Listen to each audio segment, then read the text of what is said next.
Well, that's like saying, hey, Gorsuch, lie down on this couch and analyze yourself. But I'll take a shot at it, okay? I'll take a shot at it. When I had the opportunity to interview Justice Neil Gorsuch and his co-author Janie Nitze about their new children's book about the Declaration of Independence, I jumped at the chance for a couple of reasons. One, I'm always happy to talk about the American founding.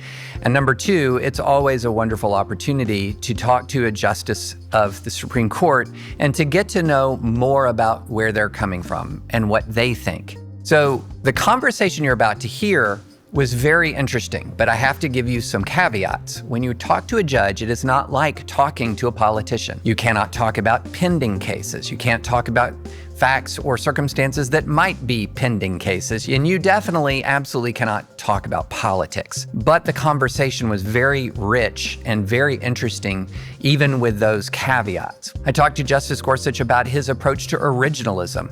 I talked to him about his Native American jurisprudence. I talked to him about his approach to writing opinions. There is a lot in here. So I'd invite you to listen to this conversation, give it some thought, and then in the comments, tell me what you think. Justice Gorsuch, thanks for being here. David, it's a pleasure to be with you. I have to say, it was a really fun trip down memory lane for me to read your book, which is called Heroes of 1776. It's arriving right at the 250th. And it's a beautifully illustrated book about the Declaration of Independence. And for me, it was a trip down memory lane because it reminded me of my childhood. What ignited my love for American history were books just like this. They were called American Heritage Illustrated. I remember them. And it made me curious, what is it that instilled your interest in the Constitution of the United States and our founding? David, my story is very much like yours. And that's exactly why Janie and I wrote this book, right, is to try and inspire the next generation. Right. To see the great ideas in our Declaration, their promise, and also the responsibilities that come with it, and maybe inspire them through some stories about some of the framers they know, but maybe some they don't know, that might inspire them to pick up the baton themselves. Yeah, I mean, for me, that was the effect. I would read these stories, it would capture my imagination. And in reading your book and going through your book, there were two parts that really stood out to me. And I want to dive into both of them, the process and the results, which exactly is how lawyers think about these things, process and result.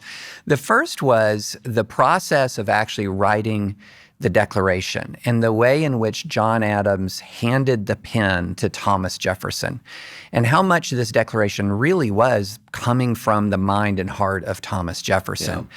And so talk a little bit about this process. How is it that Jefferson got the pen? Well, so they fought over it. And not the way you're thinking, though, right? Just the opposite. So the story goes, and this is from Adams. This is his own letters that he wrote about it afterwards. And Adams said, I will not. And you should do it for 3 reasons. What are the reasons? He said, 1, I am suspected, obnoxious, and unpopular. You are very much otherwise. 2, you're a Virginian, and a Virginian should be seen to be head of this business. Can I stop you right there? No, let me finish 3. Let me finish 3. Okay. We can talk about 2. 2 is very important, but so is 3. He said, you write 10 times better than I do. And Jefferson said, all right, I'll do it. All right, now you can tell. Okay, well, was that humility or strategy or a combination to say that Jefferson writes? Well, I think number 1 is humility. For sure, and probably true, all right? Number 2 was strategic, for sure, right? I mean, you had the Boston Tea Party and all of the goings-on in Lexington and Concord.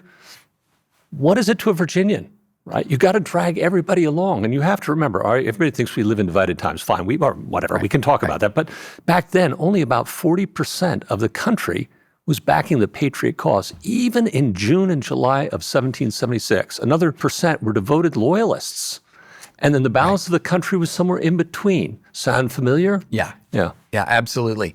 So Virginia nationalizes this, in other words. Yes. It takes it away from being a Massachusetts rebellion, those ornery Puritans, and it turns into an American revolution.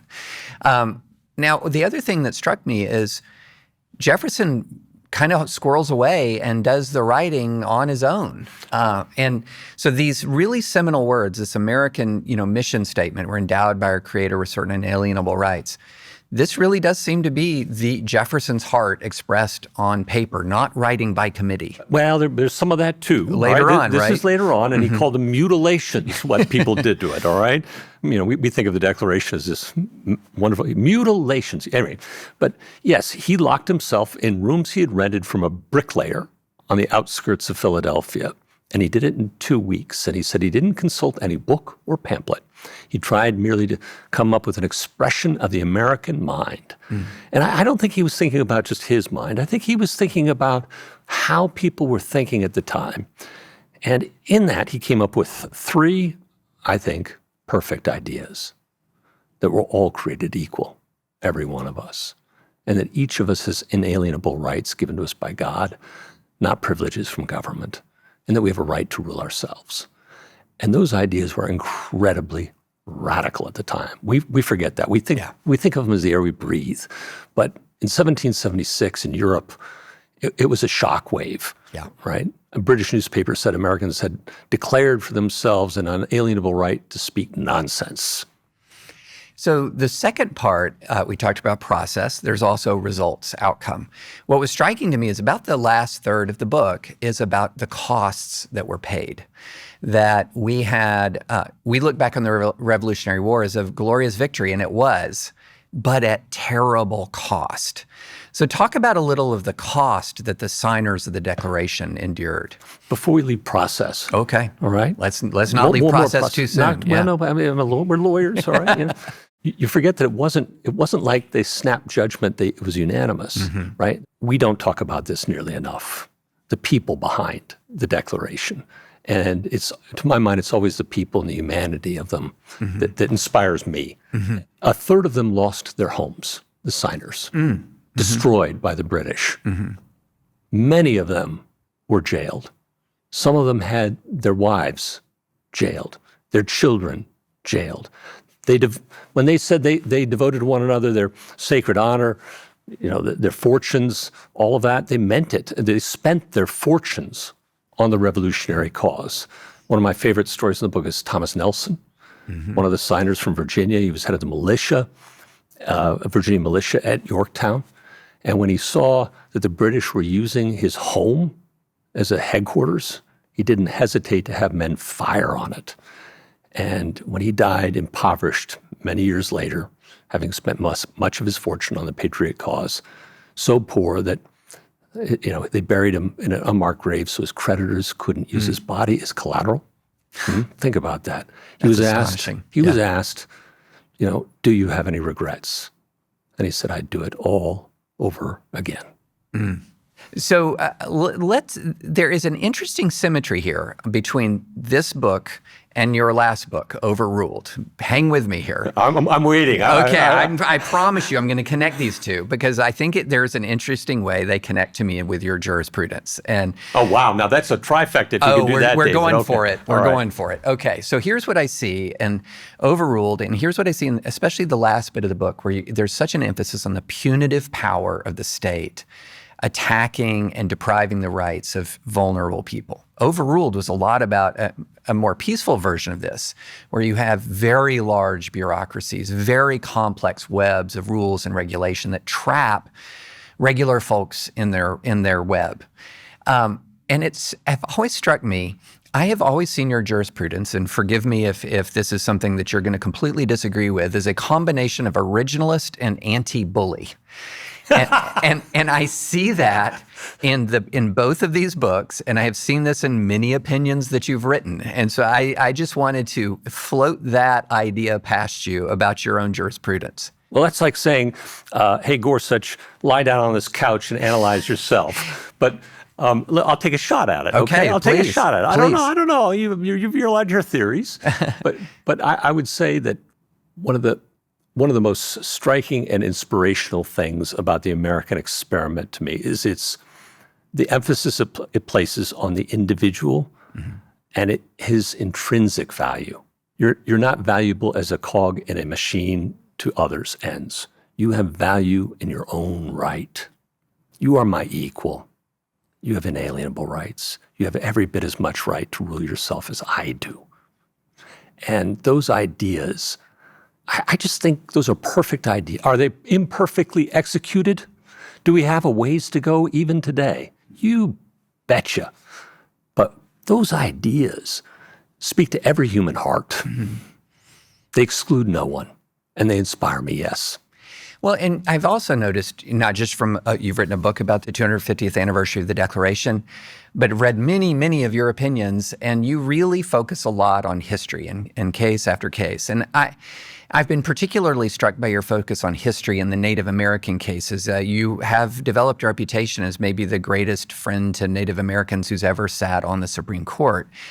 And what I wonder is, has that careful attention to history, has that alerted you to a lot of the legal injustice that has been visited upon, the Native American population in the United States for so very long? Well, without getting into cases, yeah, I think no, that's fine. I'm just trying to abstract from it a little bit in the answer. I do not know how you run this country without knowing its history. I do not know how you can be a good citizen exercising the responsibilities without knowing something about how it operates. How do you work a machine if you've never read the how-to manual? Mm-hmm. Right? We were talking about this beforehand. Yeah. History is endlessly fascinating, and it has so much to teach us, so many mistakes that were made. It's like an example of iterative responses to problems, and you can see how what's worked and what hasn't worked over time, if you bother to open the book. And the problem today, I think we would agree, is that too few people open the book. So I'm hoping instead of maybe Goodnight Moon, maybe if parents are a little tired of that, perhaps they'll try Goodnight Ben Franklin, Heroes of 1776. I love it. So, but let's stick with the history thing for a minute, because I've long thought of myself and have described myself since probably my first year of law school as an originalist. That's how I describe myself to people when I talk about how I think about the law. But there's this phrase that we use when talking about originalism: text, history, and tradition. And the history part, to me, is both promising and perilous. The promising part is obvious. You're going to learn more. The more you dive into the history, it's going to bring the words of the Constitution to life. You're going to understand what they meant when they said what they said. But also, history is incredibly complicated and often contradictory. Yes. So here comes the perilous part. When you are looking at the history portion of this text, history, and tradition analysis, how are you adjudicating what is aberrational and exceptional versus consensus?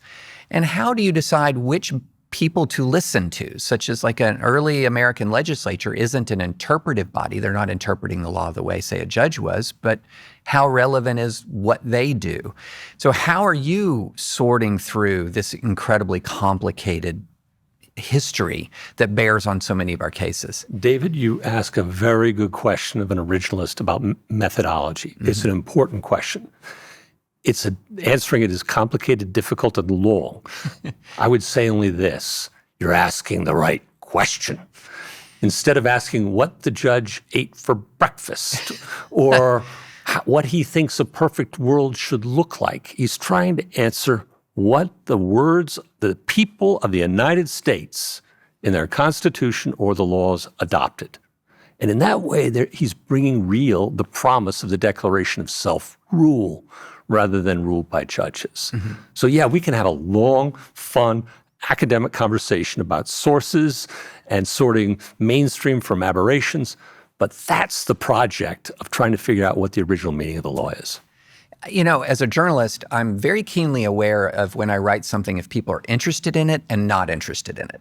And I've noticed this big flip over the last 5 years. We've gone from a situation where if I'm writing and talking about Supreme Court cases around some of the classic hot button culture war issues, such as, abortion, free speech, the conflict between religious liberty and gay rights, et cetera, there has been much less interest, and by contrast, much greater interest around separation of powers. Yeah. And when we're looking at the Declaration of this is a book about the Declaration of Independence, not the 1787 Constitution, but the Declaration of Independence. But it's got this core American promise to it about We're endowed by our Creator with certain, unalienable rights, among them life, liberty, and the pursuit of happiness. It's the role of government to protect that. How does separation of powers protect life, liberty, and the pursuit of happiness? Well, first of all, I think it's fascinating what you say, that people are interested in the separation of powers, and I'm delighted to hear it. And the way I think of it is this, that, okay, the Declaration's our mission statement. It's what we're aiming for. Imperfectly, through lots of hardships and battles, but that's what we're hoping for. And we're a creedal nation, right, David? I mean, we don't share a religion, we don't share a race, we share an idea, okay? And that idea has to be passed down generation to generation through the histories we discussed. All right, the Constitution, with its separation of powers, is our how-to manual, okay? And the one thing Madison knew in devising the Virginia Plan, basis of the Constitution, is that men are not angels, all right? And you have to separate power assiduously to keep us free, to ensure that everybody is treated equally, to make real the idea of self-rule, and certainly to protect your unalienable rights. So I'm going to float an idea by you, and I would love to hear your reaction. When I like to say, I'm a free speech advocate. I don't like the whole concept of trigger words, except I do say I have one trigger phrase. I do not like to hear co-equal branches of government.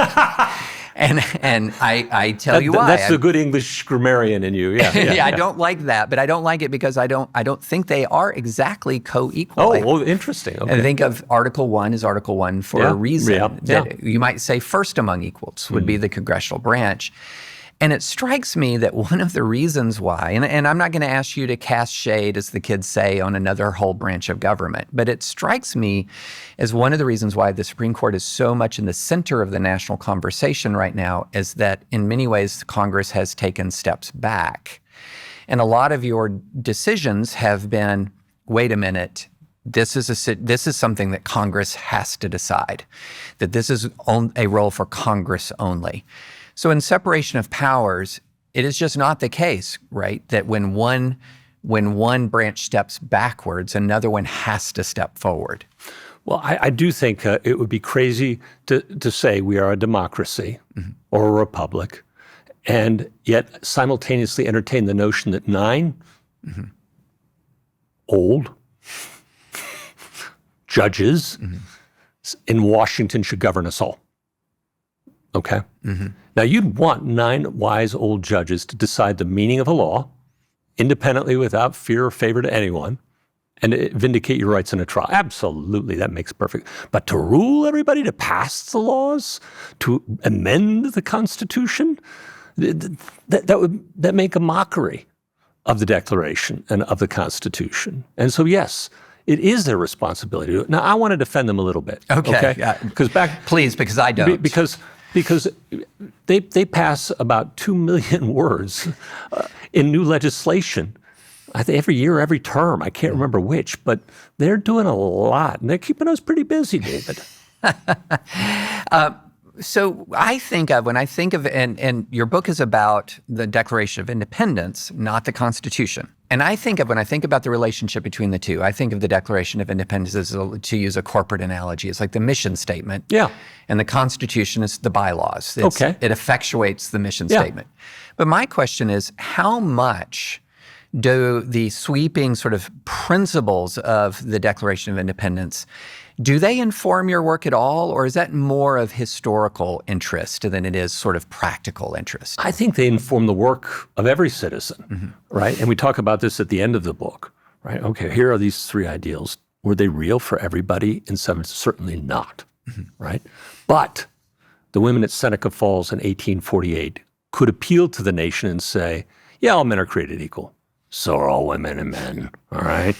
And Lincoln could say in the Civil War, how can you possibly maintain a system of slavery when you say all men are equal? Come back to the truths in the Declaration. Martin Luther King down the mall here in 1963 could call it a promissory note that had come due. And he was right, all right? They inform all of us, don't they? There's another aspect of the book that was very interesting to me, and you talked about the varied backgrounds of the signers of the Declaration.